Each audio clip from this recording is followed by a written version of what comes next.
Hello and welcome to the Villa Park podcast.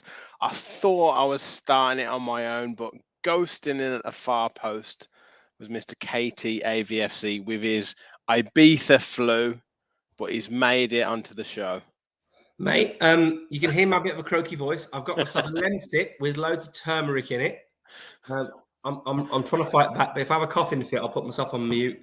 I'm just That's going to turn fine. the lights on because I I was gonna realise say, I was gonna say, you look like you're locked up in the flu in a dungeon or something. Like if you've been put into quarantine.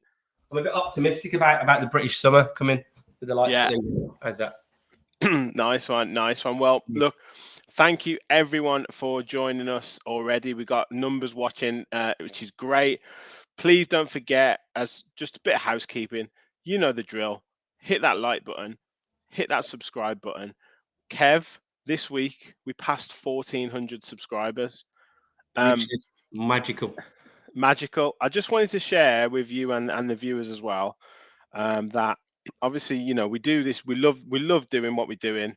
We absolutely love doing the pod, and we love the comments. We love that people just like hearing us speak, to be honest. But sometimes you kind of look at how you're growing and all that kind of stuff. But I just wanted to share with everyone.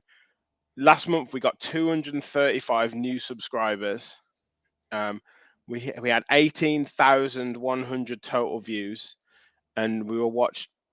Minutes watched were 284,000 minutes watched, That's and that's fantastic, just in a month. So mate. absolutely incredible. I know we say this a lot as well, right? But genuinely, we appreciate all of the support. I know Manu appreciates the support as well, with a new nifty haircut as Nifty, well. nifty haircut, training top on. Look at that. Look at that beard as well. Look at that trim beard. George, I thought you had a baby. You didn't have time for this. Yeah, no comment, boys. George, does your missus know you're looking as good as this at the moment? Has she seen you? She's going to have to lock you up. Oh, well, yeah, I might have to remind her after this. Yeah, you're looking trim, mate. You're looking sharp. Cheers, boys. Nice, nice, nice.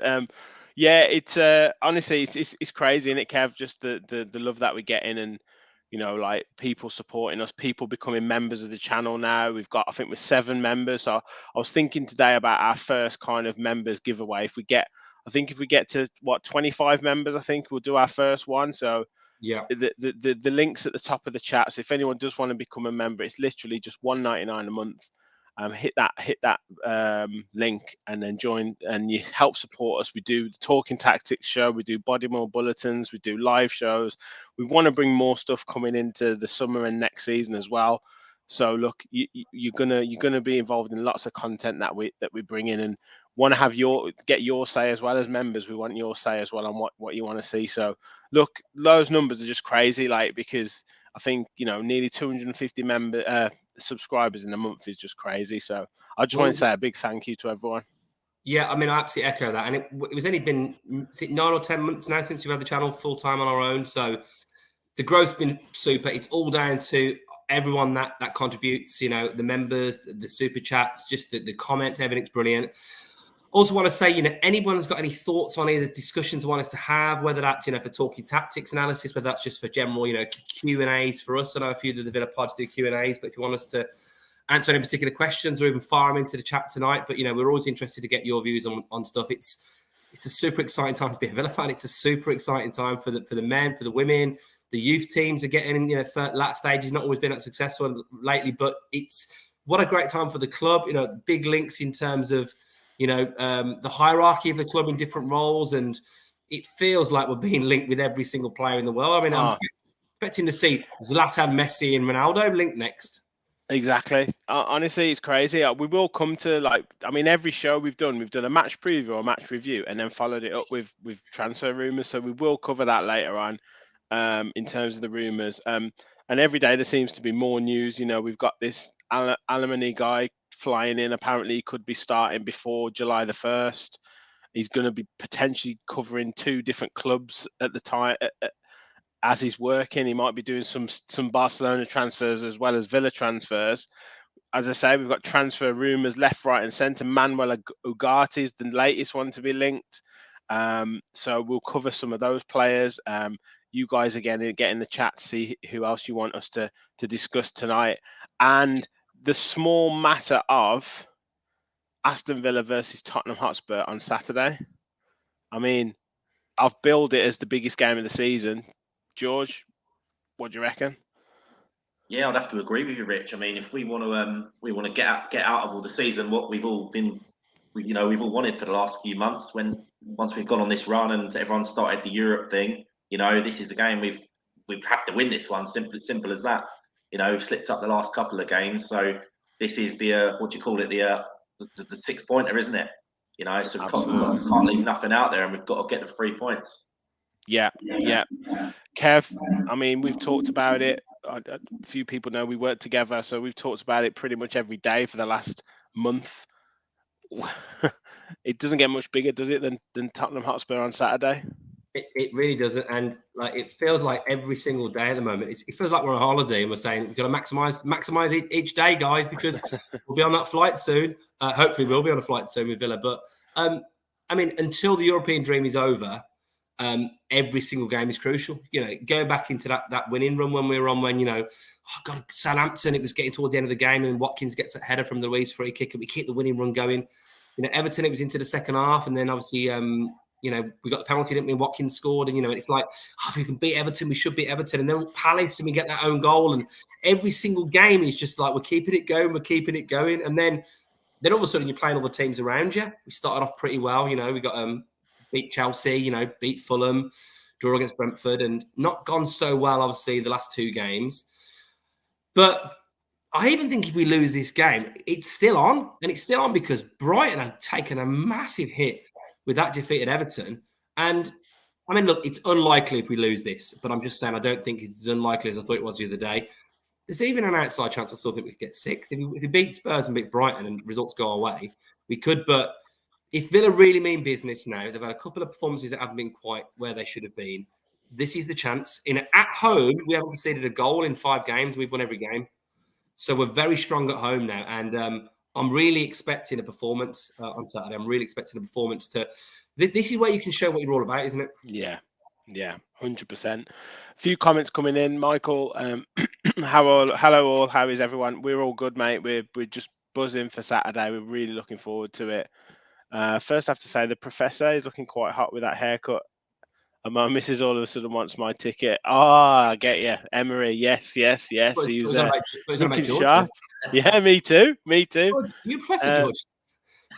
No, James Bond, the man with the golden guns here. Afternoon, lads. I've not been around due to work commitments, but always look forward to listening to you, lads. Thank you, mate. Not a problem.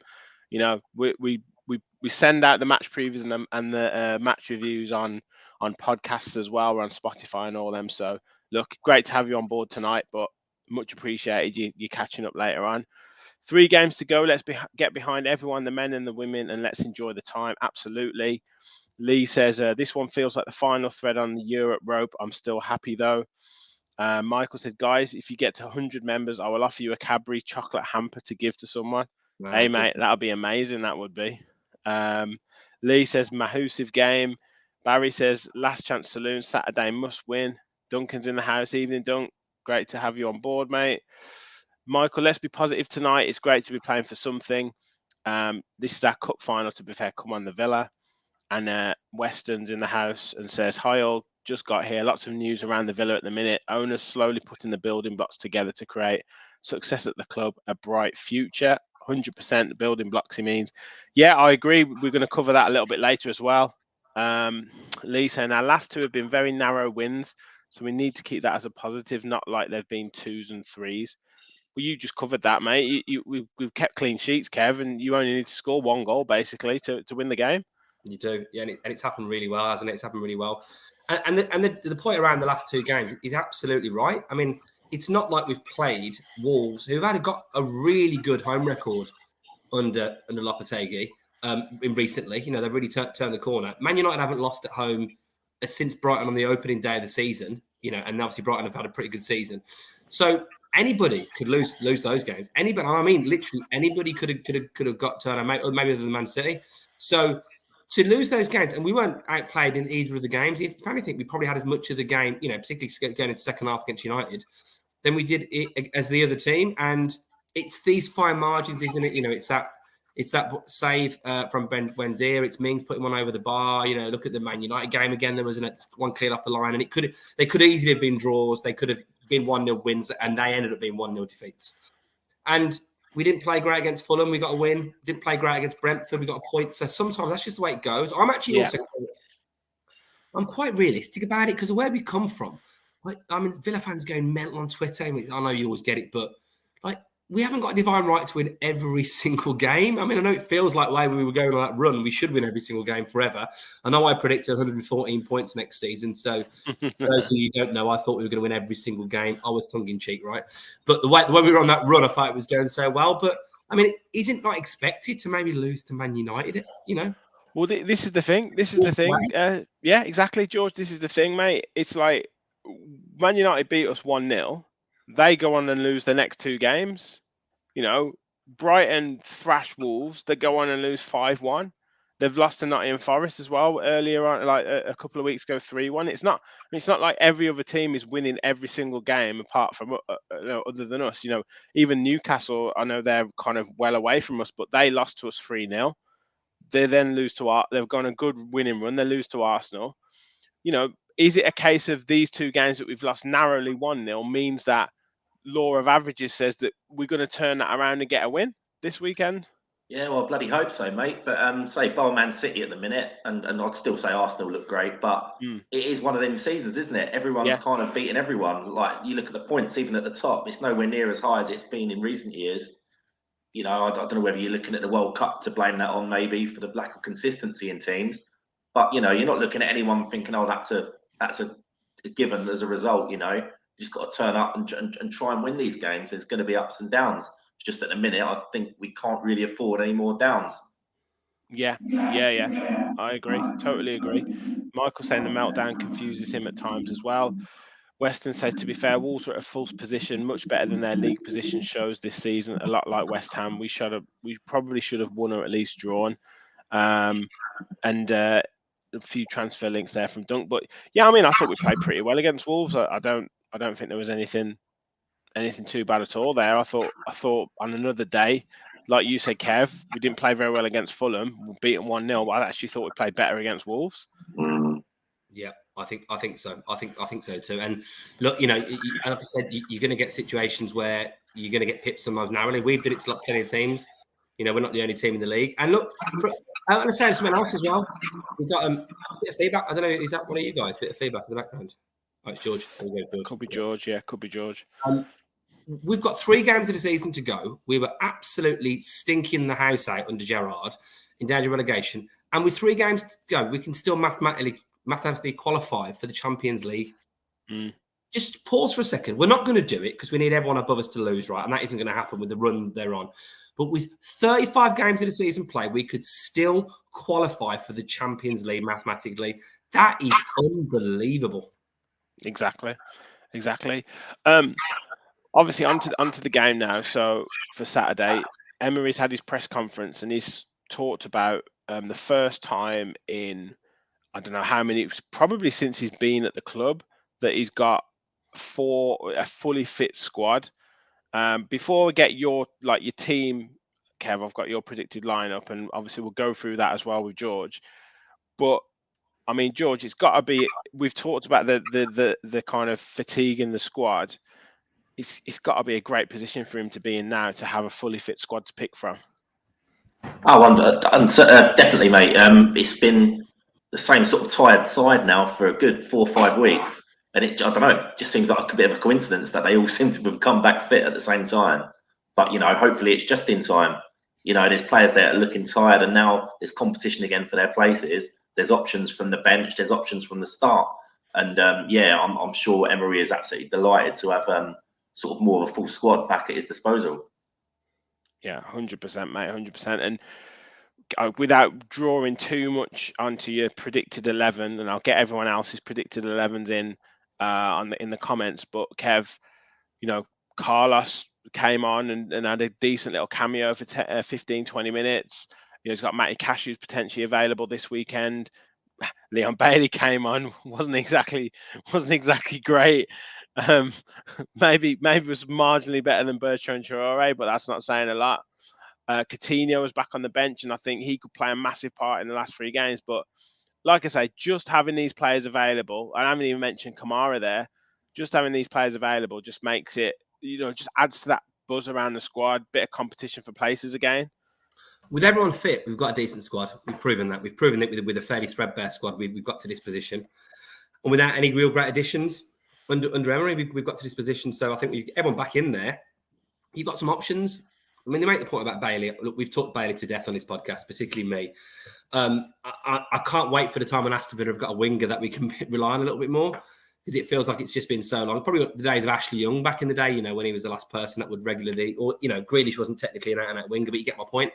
Because I do think for Bailey, Traoré, they're very Adoma maybe in the Championship. Yeah, in the Championship, yeah. I honestly think out of all of them, with the recent ones we've had, I don't think Trezeguet and El Ghazi would have been any worse in terms of output. I don't think they would. I think El Ghazi was light to shot, didn't he? And Trezeguet had a heart of a lion. Hardest working out a lot. So I'm not saying that either of them are the options, but I'm just saying that, that's clearly an area where it's not been great. But you're chasing a game, 15, 20 minutes to go, bringing one of them on. Traoré's done it twice, hasn't he? He got 2 really important goals for us. Obviously, Forest, which it looked like was going to be the only goal of the game, and obviously the winner against Leicester. Yeah. But you're right, Coutinho, I mean, he's not the best season for us, but if he's fit, does he give us another attacking option, a bit of quality? He's been around the business end of a season before with a team. He's won the Spanish league, hasn't he? He's won, I think he's won the Champions League. He's won trophies, stuff with Liverpool. So he'll be massive. Carlos is the one for me, because I don't think any of us thought maybe he was going to play any part this season. He was in the squad for morale and came on, passing range looked good. So yeah, and I think that gives you a real option, actually. I won't give too much about my team away, but gives you an option potentially in terms of other parts of the pitch, but we'll get onto that. Yeah, cool. Just going to go through some comments. Belgian and Brummy Villain is in the house. Our European run is over, not being negative, but I feel like we've given up a bit, especially judging by some of the body language on Saturday. Don't think too soon, mate. Don't speak too soon. Honestly, it'll be well up if we get the win on Saturday. Lee, looking at Wolves, we spent a lot of time around that 18-yard box. It just needs Unai and the team to unlock that final move. That's what it is most of the time. Villa TV, UTV, up the Villa. Let's get the win on Saturday. Absolutely, mate. Well, Watkins is returning to his normal self, sadly. And Rachel's put, I don't think the midfield has helped Watkins recently. George, what are your kind of thoughts on Ollie Watkins at the moment? Is it a case of a lack of sleep with a new baby? Is it a case of the midfield not helping him, or is it just, he's a bit of a streaky striker and he's going through one of his barren spells after a number of goals? Yeah, it's probably a mixture of all of them. I mean, we can't be too hard on him. I mean, look at that run he was on. It was ridiculous. He's never shown that level of consistency since he's been with us. So the chances were it was always going to stop at some point. We'll see three without a goal. It's hardly a crisis. I mean, I know it's come at not an ideal time for us. And also, I mean, if he doesn't score, we generally don't score, which is more of a concern. But, he's a forward and he needs chances made for him. And like your man just said there, we're creating a lot on the 18-yard box. But it was all often, especially last week, the final ball didn't come. It was either over his head, overhit, knocked off the pitch. Watkins obviously looked a little bit sorry for himself, but I guess that's only because he's hungry. He's hit 14 goals now and he's got a chance to sort of, I'd imagine a few weeks ago, he was probably thinking, I could maybe sneak 20 here or close to it. And that's obviously slipping away from him now. But, it's not the end of the world. I mean, even if he doesn't score again this season, the run he's had, I think, is fantastic. And 14 goals is no mean feat in the Premier League. Absolutely not. Absolutely not. And Kev, he's I've lost my train of thought there about Watkins, but yeah, it's one of those, isn't it, where, like Georgia said, they're 14 goals, still a good total. I think it's 15, and he becomes the last player since Benteke to get that number. He's still done pretty well, hasn't he? Yeah, I think Watkins, for me, like, the goal return has been well documented compared to, I think it was Kane and Salah, wasn't it, the last 3 seasons. I know Haaland's got as much of all of them combined in the last 3 seasons, but he's been scoring goals consistently, and I back him to get at least another goal in the last 3 games. I do back him to What I was going to say was he does come up trumps against some of the bigger teams. He does, and you look at he's got 3 big games now. He's got Spurs, Liverpool, Brighton, and like you look at his goal he scored against Arsenal. He's scored goals against Tottenham before. He scored goals against Liverpool before. He scored a hat-trick against Liverpool. So he is a player that does rise to the bigger occasion. Sometimes maybe those centre-backs, because they might play a bit of a higher line, or they're not, they might give him a little bit more space to take a touch here or there. He can take full advantage of that. Yeah, I think you're absolutely right with the record. I remember him scoring an absolute banger against Brighton in a win at Villa Park, cutting in and smashing it in. I remember him scoring the winner in a game against Spurs when, is it Bergwijn scored an absolute rasper? It was in lockdown, wasn't it? It was like the second last game of the season, yeah.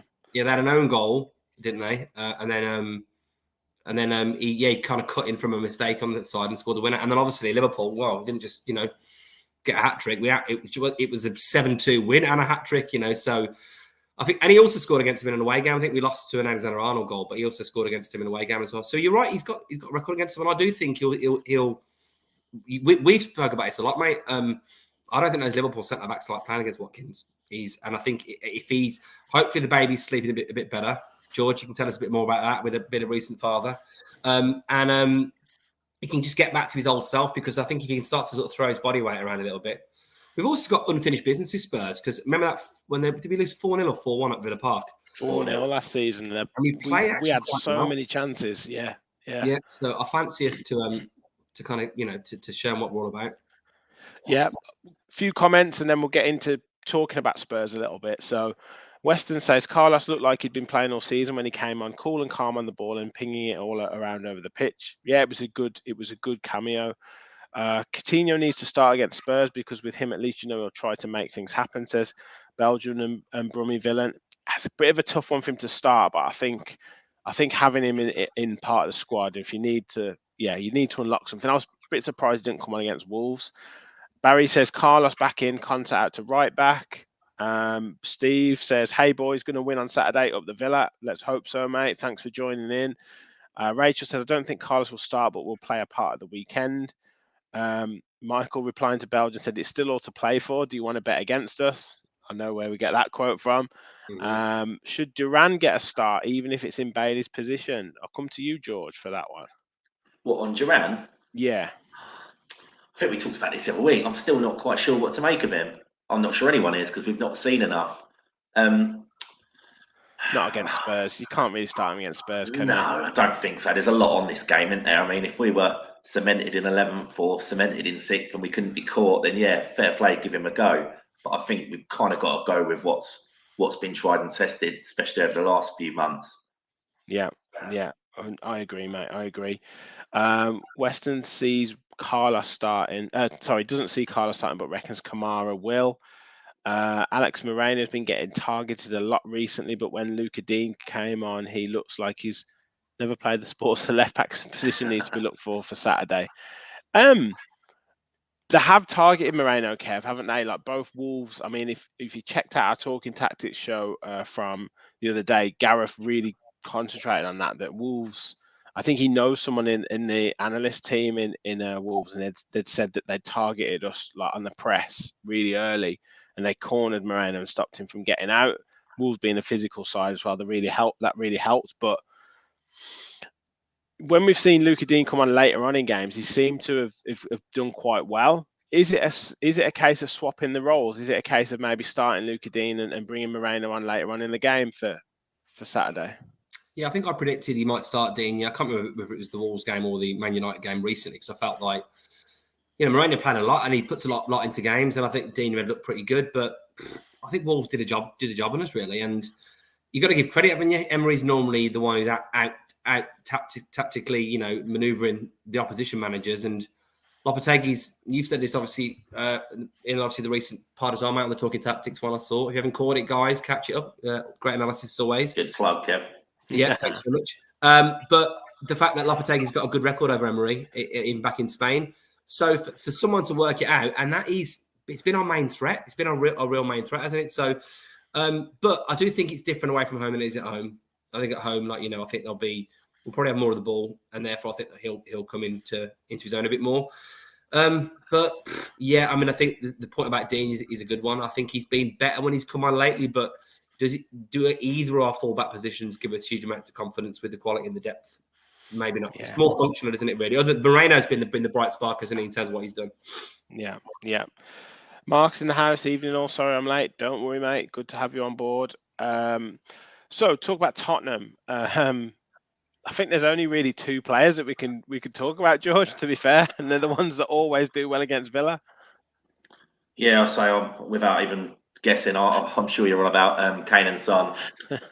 Yeah, it's funny. Tottenham, it's a funny side, especially this year.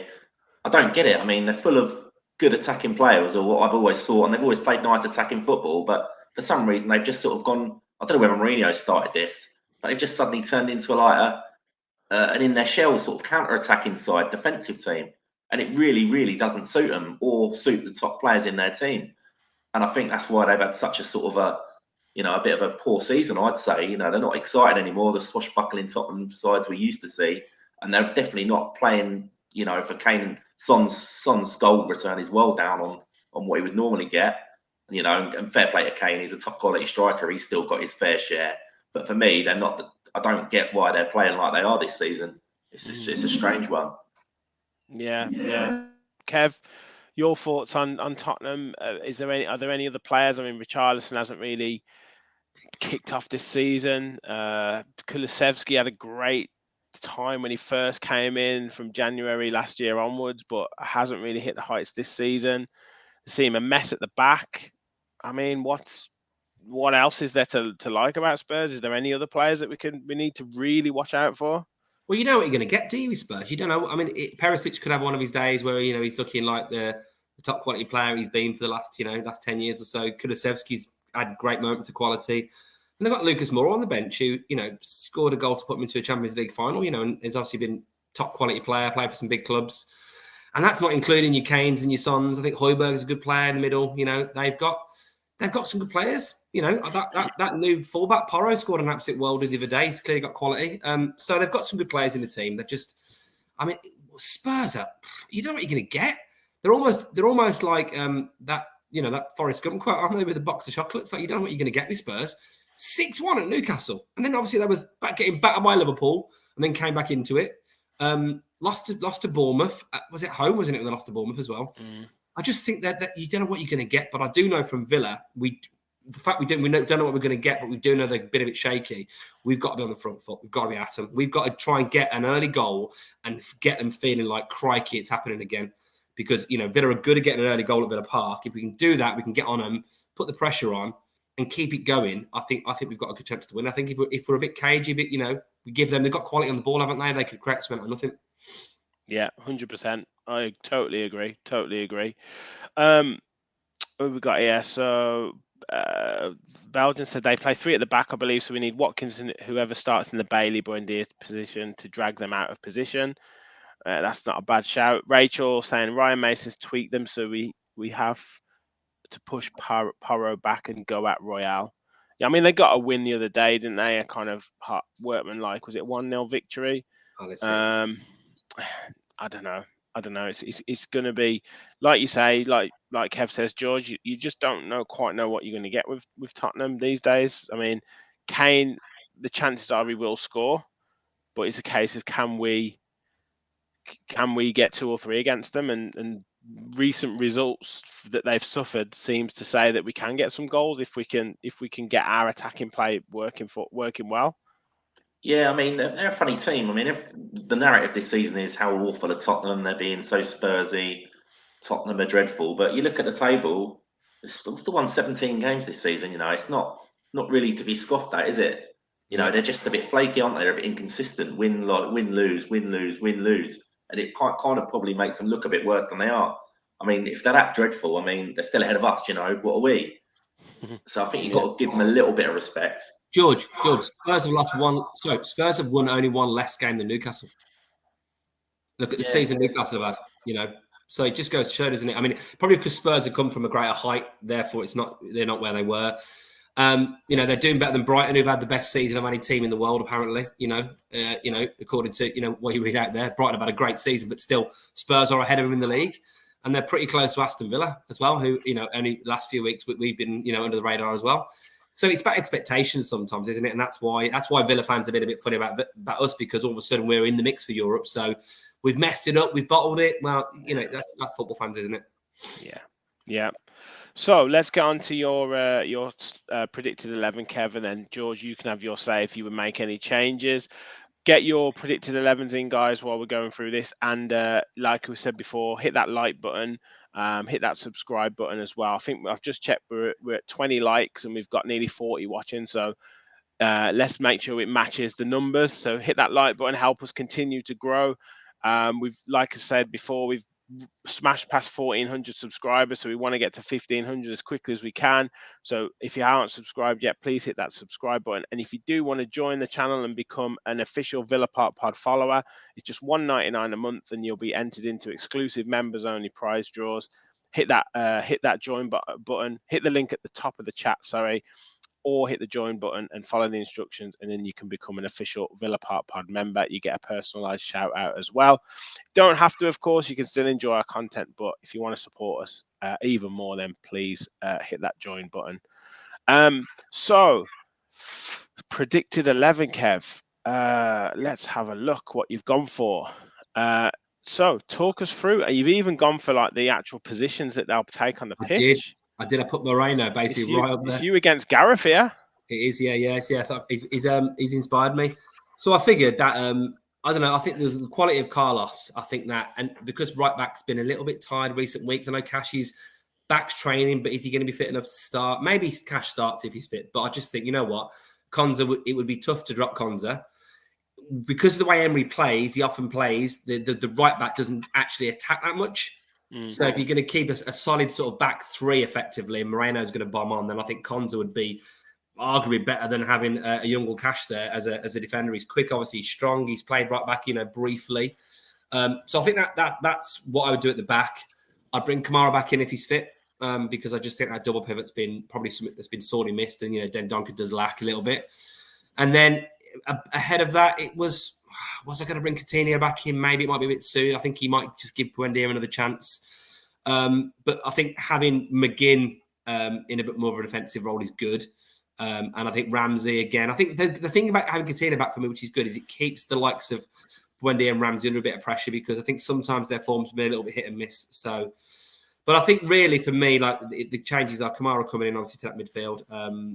I guess effectively for Traore. And Konza in for Young. Sorry, Carlos in for Young, Konza shifting across. Nice. George, anything that you would change on Kev's team there, or would you go with that? Yeah, I quite like Kev's team there. That's it's nice, mate. I can see where you're going with it. It's whether Carlos is fit enough to do 90 minutes or to start a game at the moment. We was all quite surprised to see him last week come on when he did. But yeah, he did okay. I would imagine I'd imagine he'll be on the bench myself. I don't expect Young or Cash to be right back, but I fully agree with you with Kamara coming back in. I mean, at the game at their place, Kamara and Luiz were outstanding. I think Kamara was the best player on the pitch that day, and Tottenham really, really struggled with us, especially in the second half. I agree as well with McGinn sort of out wide in the attacking area. It's probably been better for him this year. I think you leave Buendia in maybe for an hour, and then you've got the fresh legs of Coutinho, as we were saying, we're missing the other week. So I think you can do that. Let Buendia really run his socks off, and you can bring some fresh legs on. But other than that, mate, the one is Ramsey at the minute. I'm just not quite sure what we're doing with him at the moment. I'm not sure he knows what he's doing with himself. Is he a wide left player? Is he a 10? Does he play off the midfield? I mean, we all know he's got a bit of talent, and hopefully he'll shut me up this weekend. But he looks like a bit of a spare part at the moment, and I think we've got a little bit of an issue there, just trying to work out what we want to do with him. I think he's better when he's driving centrally. I think when he's driving centrally, he's not much of as a wide player, doesn't seem to sort of go past the player and get a crossing. So I think for me, he's a midfielder, an 8/10 as they call these days, and he's. Get him on the half term going at people, because he's done that so many times to affect the last couple of seasons. I just think he seems to have lost a little bit of zip about his game, and he's not sort of first to the tackle. He doesn't seem to be picking up their second balls that are bouncing around. I just want to see a bit more impetus and energy from him if he's going to have that role. It's a key role for any team, and he's got that role right now for us. And Yeah, he's been a little bit off the boil lately. So yeah, but you've got I think Coutinho. all season, lads. I think all season he's been off the boil. Yeah, he's had moments, hasn't he? But really, you're right. Yeah. Yeah, but the thing is, the options are it's a Bailey or a Traore or a Coutinho. If all of them have been not great, so yeah, I agree. I agree. I think Weston's asked there. I thought Cash was fit now, and Matty Cash could certainly be a candidate to come in at right back. It's just whether he's trained enough to be classed as fit, and also we're not discounting Ashley Young here. Just feel that I think the team was quite balanced when Konza went to right back. It is quite a risk to change it now with like 3 games to go, but at the same time you bring Carlos, you put Carlos in the starting lineup, and then you bring him off after 60 minutes to bring. It's an easy switch, isn't it, to bring Konsa into centre back, and then put Cash on or Ashley Young on at right back, which is their position. And then Cash can maybe go forwards if it's 0-0 or if it's 1-1 and we need the winner or something like that. It can change the dynamic of the game, or you just take Konza off and change it like that if Carlos is still doing well. Yeah. I just think. Sorry, I was just going to say, the thing I was going to say as well was the last game, obviously, Cash didn't quite make it into the squad, did he? Wasn't quite fit enough. So we had the other guys that were in there, Coutinho, Kamara, etc. Bailey were in, but Cash wasn't. So I'm thinking he's trained a bit less. Those guys didn't start the last game. If Cash has only come back to training recently, maybe that'll do it for him. I also think with Carlos, the point around if he's going to be fit enough, he's been back training for a long time. He just hasn't gone through, I guess, the impact that you'd have to put on the Achilles. But I think from a fitness perspective, he's been running on it and like training on it. And from a cardiovascular perspective, it's probably fitter than maybe a lot of people would be coming back from an injury. I find he hasn't got the match fitness, and that's a big deal. But that's often when you might start a game and then get brought off after a bit if you are struggling. And I do think his range of passing, just to say this now, when you're trying to find Watkins on a diagonal and he's got the range of passing that he's got, I think that, or getting McGinn over the top or something, I think that's a real asset. And I know Mings has definitely got better at this in terms of passing, but I think Carlos is a level above, isn't he? So, it'd be good to see it. Yeah. A few comments coming in. Belgian saying, get Buendia and Ramsey out the team. It's training, watch them. They perform like 1 in every 10 games. I think you've touched on that, Kev. It's just difficult not to play them. And, I think it's a little bit harsh. I think Buendia's been okay.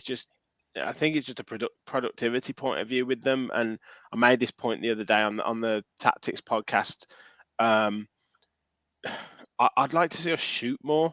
I know it might not be a tactic that Emery likes. He likes to create good chances, good goal-scoring chances. But sometimes, particularly against a team that is going to sit in, you need to draw them out. And sometimes shooting from distance, whether it forces a keeper into a save, whether it takes a deflection, whether a keeper makes a mistake, even just to get the crowd going a bit, like a shot from a McGinn, a Louise, a Buendia, a Ramsey.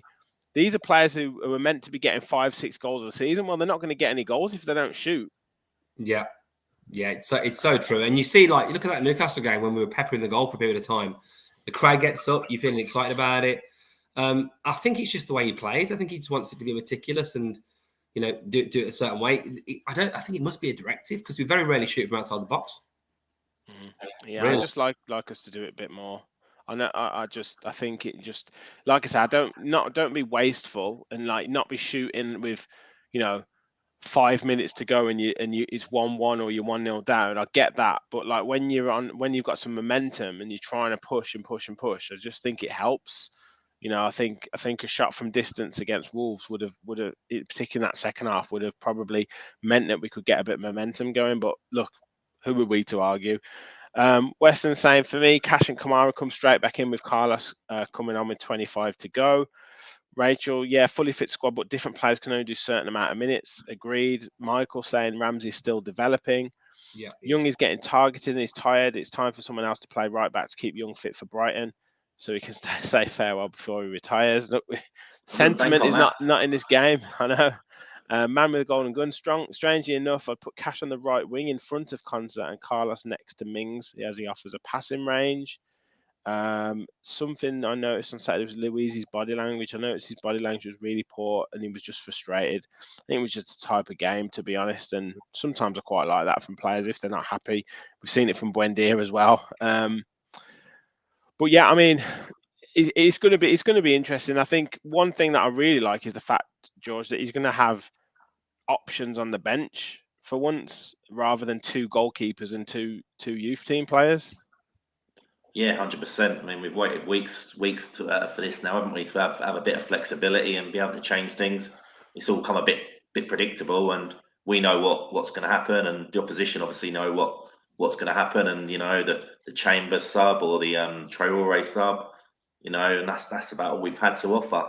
So if this game's not going our way, or we're looking for a goal, or even if at the other end we're looking to protect our goal, there's certainly a lot more depth there, and it will hopefully give Tottenham a bit more to think about. Yeah, top analysis there, George. So, I'm going to share my screen and go through some of the stats. As I'm doing that, hit that like button, guys, as I keep saying, and subscribe if you are new to the channel. So, head to head, 55 games played in the Premier League, 24 total wins for Tottenham, 16 total wins for Villa. We've won 9 at home and they've won 10 away, so fairly even. 15 draws. Last 5 fixtures against Tottenham have been, we obviously beat them earlier this season, 2-0, great away performance. Kev, you mentioned the 4-0 beating that we got at home last season, but 4-0 certainly wasn't the reflection on the game, but obviously the scoreline suggests it was. We lost 2-1 earlier that season as well. We lost 2-1 earlier that season as well at the Tottenham Stadium. Beat them 2-1 at the end of the previous season under Dean Smith, and lost to them 2-0 in lockdown as well. I think that was a dodgy penalty that Harry Kane got. But yeah, I mean, two victories and 3 defeats. Seems to be quite a few goals in the game, in the games. Can we read anything into this at all, Kev? I don't read anything at the moment. Only thing I care about stats is whether Unai can break another hoodoo, because I just think we're a totally different outfit now. So nothing really matters. I mean, I genuinely look, from the very first game when he broke the biggest hoodoo that we've had at any team in the Premier League by beating Man United in that first game, and he's done it consistently. I mean, so I don't really look into that at all. I know sometimes you can point to it, but I think it mattered when we were absolutely stinking as a team, and oh my God, we're going to get another hammering by a big team again. But we're competing with them now. We're competing with them, even when we lose to them. Again, like Man United recently, we compete with them, and we didn't get overawed. Even when we lost to Man City, we won the second half 1-0. I know small wins aside, but we didn't get absolutely annihilated by them. Mm-hmm. So I look at it and think, from my perspective, it's disappointing, obviously, last season that we lost by that amount, but I don't think that we'll be going into the game. I don't think they'll be recognised. Look at the Newcastle game. We lost 4-0 under Aaron Danks' brief tenure, and then we absolutely, like it never happened. So I think this team is better than that now. Yeah, and then recent form, couple of defeats blotting our copybook, and then two wins and 1 draw. So 7 points from the last 5 games. Tottenham 4 points from the last 5 games. But looking at the goals conceded, Mark, lost 3-2 against Bournemouth, 6-1 against Newcastle, drew 2-2 against Man United, lost 4-3 against Liverpool, and then obviously a 1-0 win against Crystal Palace, which is their only clean sheet. But I mean, those 4 games, they've conceded 6, 12, 15 goals in the 4 games of before they got a clean sheet against Palace. I mean, if Ollie Watkins, if you talk about a team to get over his mini goal drought, it's Tottenham, George. Yeah, definitely. I mean, looking at that form doesn't look great, does it? And as I said earlier, they have been very inconsistent this year. I mean, just going on to what you were saying about before, with them stats there, I didn't know if you knew this, but Tottenham have won 7 straight games at Villa Park. Right. And we're without a win against Tottenham at home since 2008. I was actually there for that one. I remember Melberg and a Martin Larsson winner in a 2-1 win. But that seems like a long, long time ago. And this is one of them hoodoos that Emery needs to get over. And one of them we need to reduce to the delete book, and start again. George, can you slide into Unai's DMs, please, with that information? Get into it, mate. Yeah. Slide into his DMs with that information and say, another one for you, son. Senor Emery, can you break this hoodoo? We haven't beaten for absolutely ages. And then just the season so far. So Tottenham obviously in sixth position above us at the moment. Won 17, we've won 16. We've both drawn the same amount of games. They've obviously lost one less than us in 12. We've lost 13. They score just under 2 goals per game. We're about 1.31 goals per game. We only concede 1.2 goals. They're like almost 2 goals per game. 12 clean sheets for us. They do create quite a few more chances than us per game, but yeah, I mean, positions in the league suggest that we are even sides, we're evenly matched, and the statistics bear that in mind. So it's going to be a good game, boys. It's going to be a good game. And if it goes how it could go, because obviously football has a number of permutations each week, this talk about this European dream being over. I mean, I was saying 2 weeks ago, while it's still possible, we've got a dream for Champions League until a result comes in which says it otherwise, it's not going to happen. And it didn't. We lost to Man United, and then we lost to Wolves. So clearly that dream's gone. But it's still possible. George, you're not a West Ham fan, are you? No, I know. You're welcome, Eddie. I I'll ring you back later. I think the talk of our demise in the European charge is I think it's premature, because let me just briefly talk about this, lads, and tell me your thoughts, right? So, do we think there's a chance that Brighton could lose away at Arsenal at the weekend? I think there's probably a pretty good chance of that. They've just been battered by Everton, and Arsenal are chasing the league title down. And do we think there's a chance that Villa could beat Spurs? Because if that happens and we win by 2 goals, we're level on goals with Spurs. We'd basically be behind them just on goals scored. If we score 3, I mean, unlikely to beat by 3 goals, but if it happened, we'd be actually jumping up 2 positions in the league.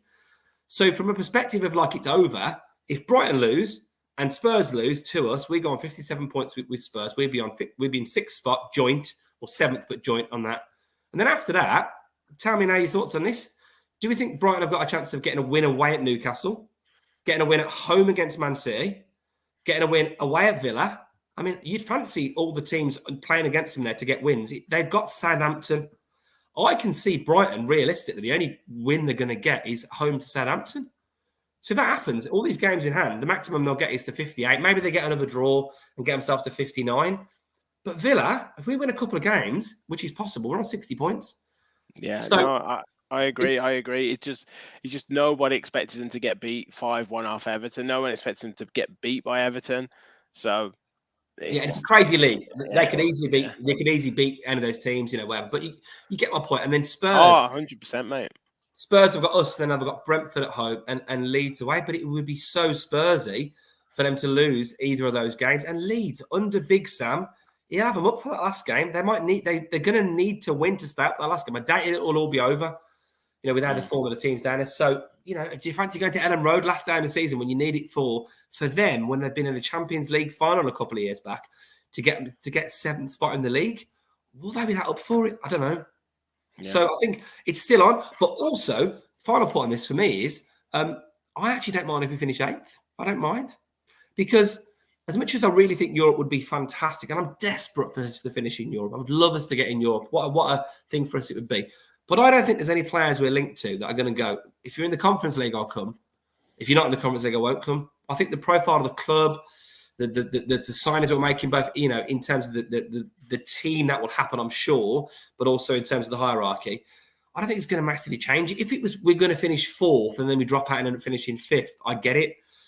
But I also think if we've got a squad that's added to next season and we haven't got those Thursday night games, that look at what's happened to West Ham, look what's happened to Wolves in recent seasons. I think it's a positive. If we get Europe, then of course we will strengthen the squad and we'll tackle that in the best way we can as Lions. But either outcome for me, I'm all right with. Yeah, fair comment, mate. Absolutely fair comment. And yeah, I think it'd be great for the supporters, great to kind of as a notch to say that we got Europe, but ultimately it's not going to make or break, the signings that we make. I think you're right. A few comments coming in. Duncan says Tottenham wins were mostly in the Randy Lerner decade, always did rather well over them before. Belgian says Spurs is the only team that Olsen has kept a clean sheet against. Let's just keep Olsen away from this side for the time being. Mark Faz says, Harry Kane, dodgy penalty. I can't believe that. Yeah, exactly. Michael's got a question. Do we think we need to be more dirty regarding the regards that Kane penalty? Do you think, I know we talked about this, George, I don't know if it was before or after the Wolves game, but felt that we kind of need to be a little bit more physical? Well, yeah, we've been having this chat for, 2 seasons now? Yeah. It has got better this year, I think. Especially, again, I'll go back to that game at Tottenham. We really did put it about that day, and we really give as good as we got. And eventually, we wore Tottenham down. And there has been games this year where, we've done a bit of a shithousery, as we like to say. We're not a dirty team by any stretch, and I think you could always do with a couple more of them players. But at the minute, we've got what we've got, haven't we? And our style is our style. So, if I don't know, a player like Kane, if he's on it, he's going to do it, isn't he? He's going to probably score. So I'm not sure about how much kicking him all game's going to change anything. No, he knows how to get fouls. He knows how to wind players up, doesn't he? And we've just got to be careful. We've just got to be careful with him. Right. We'll get your score lines in a bit, boys, and I'll get ask for people's in the chat what they think the score lines are going to be. Just wanted to focus a little bit on one or two players that have been linked. Latest, honestly, it's like I don't know how to keep up, but latest is Manuel Ugarte. Is he from Sporting Lisbon? Looking like he's Uruguay international. 54 games he's played for Sporting. A lot of people are saying he's a really, really, really talented player. Saying that we're in talks with him already, but also Liverpool are interested and one or two others. I mean, do you boys know anything much about him? Have you looked into him at all? I know he's very, very highly rated. Very highly rated indeed. I mean, that's the one when I'm seeing on the Twitter sphere, people seem to be getting very excited about him as a link. So, hey, I'm all ears. I'm all ears. It looks like a defensive midfielder as well, and it does look like we're in for the defensive midfielder type at the moment. Jefferson Lerma's been linked from Bournemouth, who I think his contract's up at the end of the season.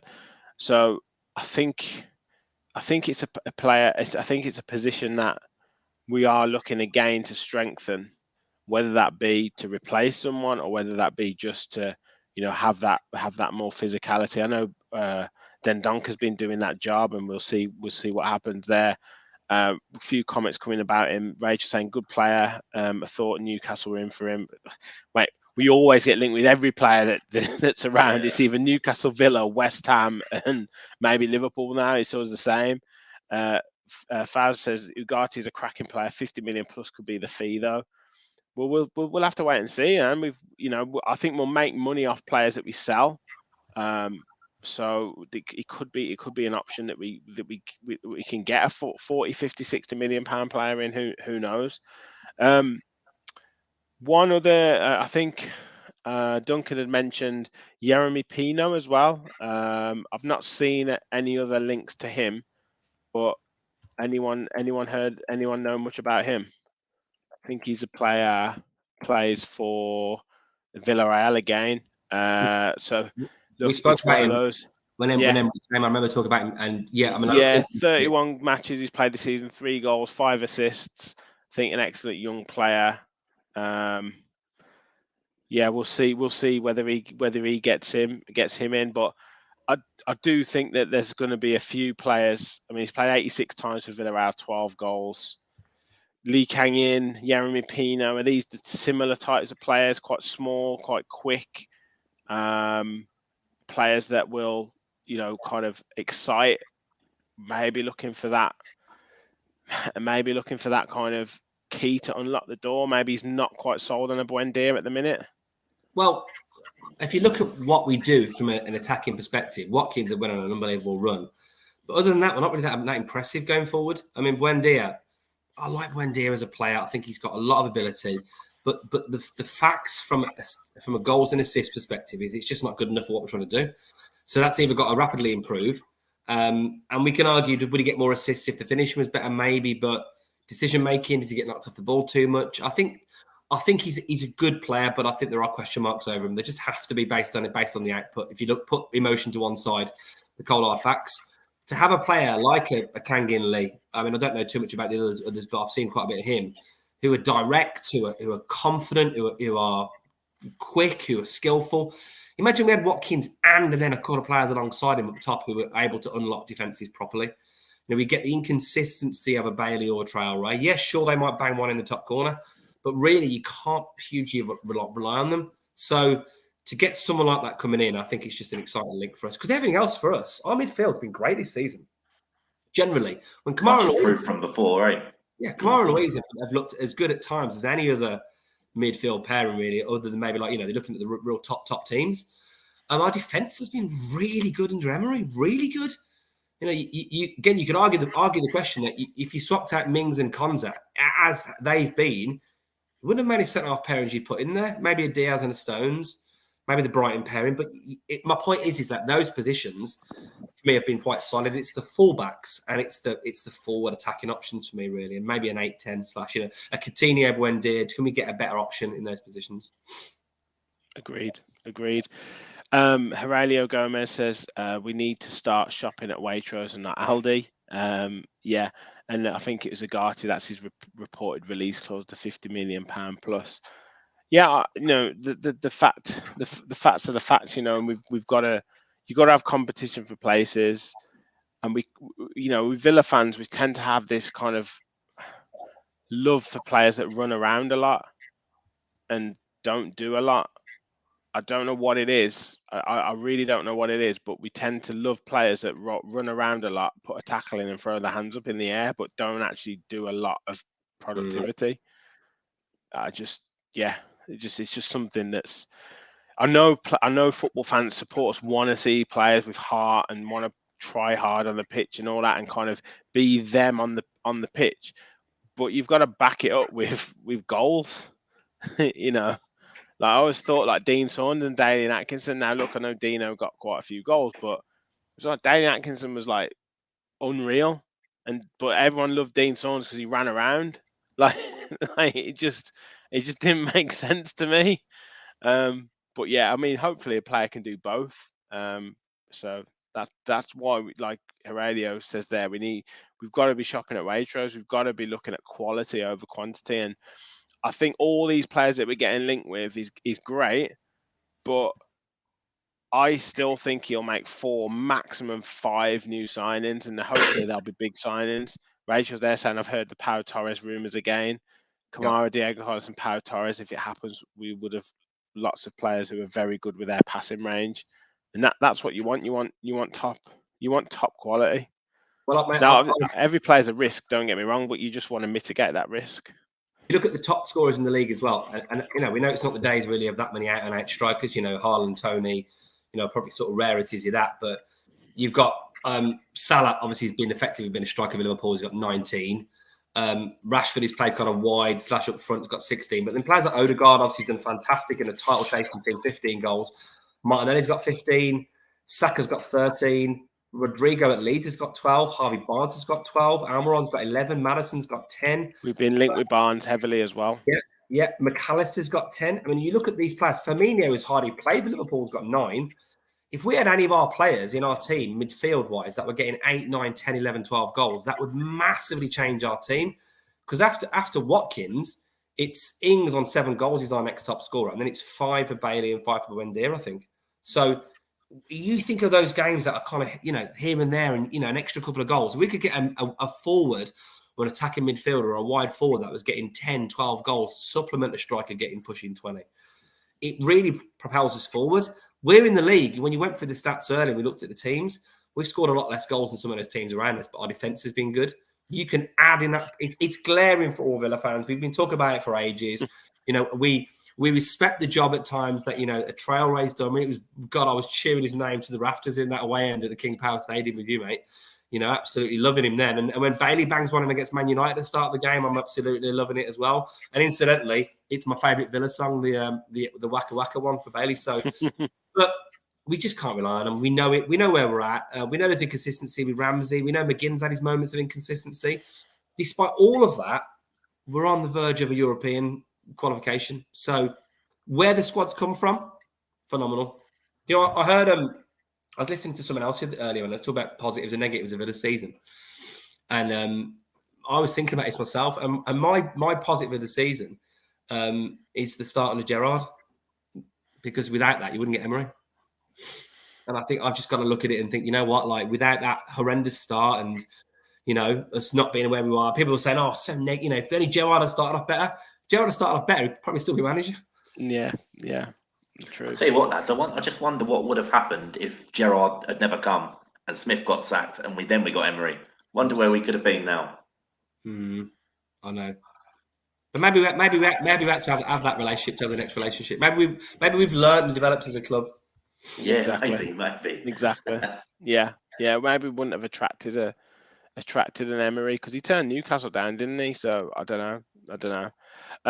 Another couple of players, Vlahovic and Ferran Torres. I think we covered them the other day, but not when I don't think you were on, Kev. But I think that's like 100 million.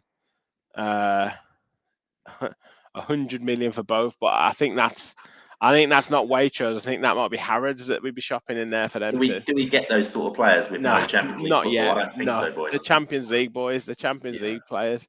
Yeah, they are. Yeah, they are. I mean, Vlahovic is a good player. Really is a good player. So yeah, I think that would be nice.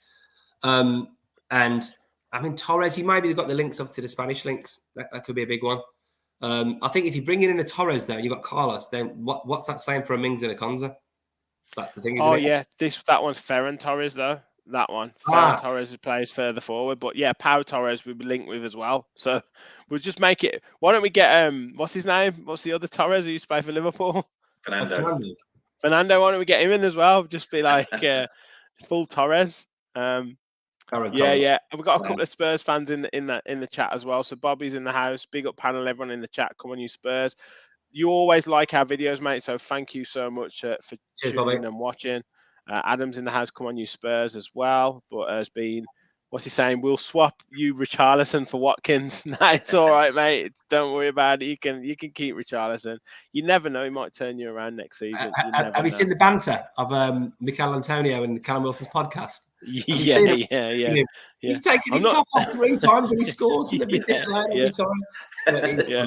It is funny. I did think he'd made an absolute hero of himself when he got that equaliser at Anfield. Like, I was actually quite pleased for him.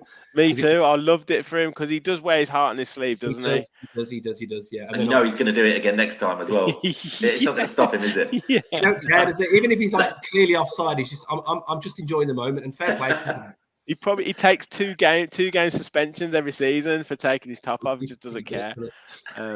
Big T is joining us. As long as we stay as a team, we will only go from strength to strength like a pack of lions. I think there will be 2+ goals on Saturday, but we should beat Spurs. They're a 45-minute team, so we have to be a 90-minute team, mate. That is a proper rabble rousing, that. So if you put that on in the dressing room, that's spot on, mate. Spot on. Danjuma so much better than Richarlison. We were linked with him as well. Like it's really strange that he's hardly played this season. Danjuma, has he played for them at all? He's scored a couple of goals, I think, one in the FA Cup, one in the league, but hardly played. He could be a little bit of a danger man actually against us. He's quite quick. Could be a danger man. Unai knows him. Unai knows him, didn't he? Obviously had him. He does. Yeah, he does. Yeah. You know, they've missed Tottenham. They've really missed that Bentancur. I was going to say before. He looks a really good player. Yeah, really good. It gives them that little bit of difference in midfield, doesn't he? So, bit of control, I mean, they're going to be physical. They're going to be strong. It's going to be a tough game, really tough. So, get your scores in the chat. Michael's saying be positive 2-1 Villa. So we've got Michael's prediction. But yeah, get your score predictions in the chat. Hit that like button, guys. We've got over 50 watching. So brilliant numbers tonight. I think we had 27 likes though, so we've got double the people watching than the likes, so it doesn't quite compute. So hit that like button, and if you're new to the channel, hit that subscribe button. We've achieved 1,400 subscribers. We're moving on our way to 1,500. And if you do want to join the channel and become a fully fledged member, a fully fledged Villa Pod follower for just not $1.99 a month, less than a third of the cost of a pint, especially in London with you Tottenham boys. then please do click the link at the top of the chat or hit the join button and follow the instructions there. So, Kev, what are you saying, mate? Score and scorers. It'll be 14-0 Villa. Bailey's going to score all of them. We do this every week. Every week. Sorry, I'm sorry. I'll be the nurse. You know, I'm saying this like. No, I think it'll be 2-1 to Aston Villa. I think I'll go with the previous one from Michael. 2-1 Villa. I think we'll you know, we're aware of their threat, and you know, Kane, Son has clearly got goals in the team, but I think we'll get a couple. And I think the scorers will be. I think Watkins will get his 15th goal of the season, which will obviously take him the last player since Benteke. And I think also that I think Jacob Ramsey will score. Yeah, he'll silence the doubters. Nice. Well, Duncan's going 3-1 Villa. Come on, Duncan. Adam's saying their midfield is shite, so hopefully we can exploit that. Arcirk is saying 2-1 Villa. Thanks for joining us, mate. I think you might be a new viewer. That's great. Bobby is saying 2-1 Villa in his head, but 3-1 Spurs in the heart. So look, even Spurs fans, you know, sitting on the fence there. Gazza's joining us, 2-0 Villa. Thank you very much, Gazza. And Rachel saying 2-1 Villa. So very positive with Villa. I always think like with these predictions, like I don't think I've ever gone for a defeat other than say a Man City.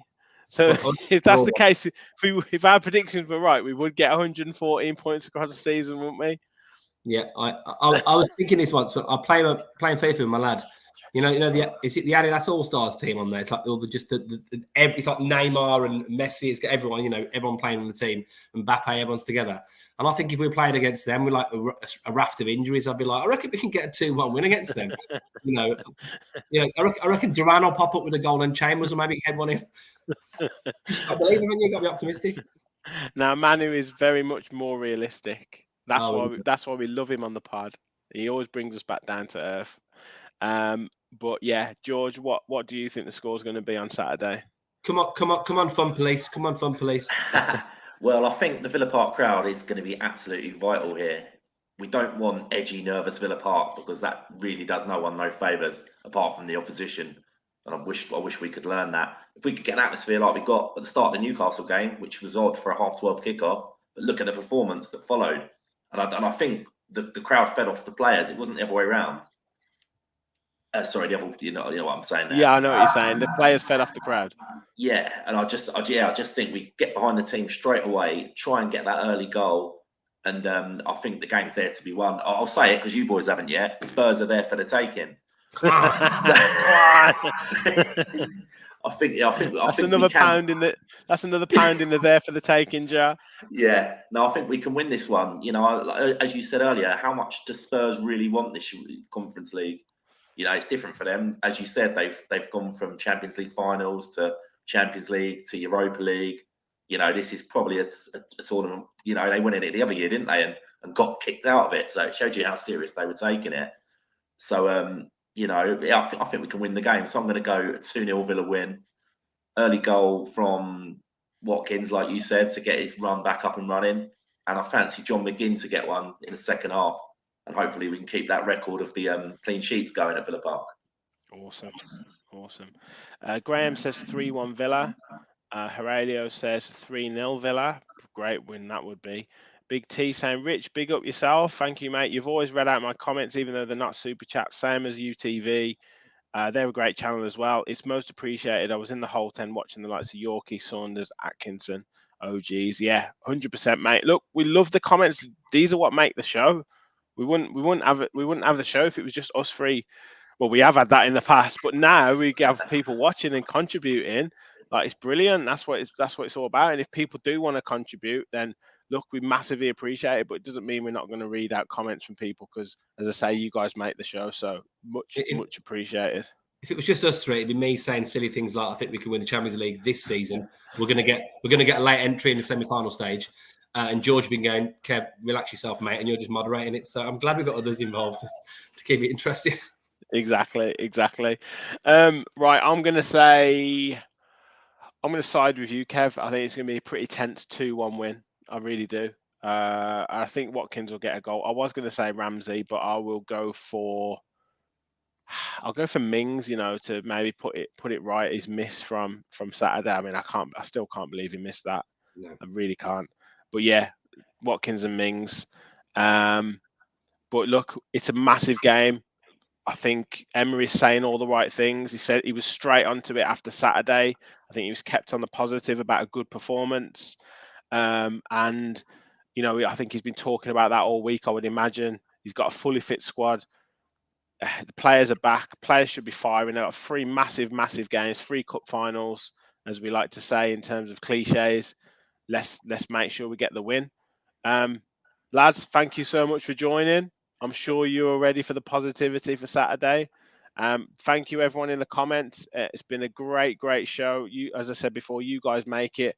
If you haven't hit that like button, hit the like button on your way out. Thank you for tuning in. We're going to be back with a match reaction show. I might even have an idea for a show tomorrow if people fancy it. We'll talk backstage, boys. But yeah, please hit that like button. Please hit that subscribe button. Make sure we get the win on Saturday, and remember, we all follow the Villa. Thanks, everyone.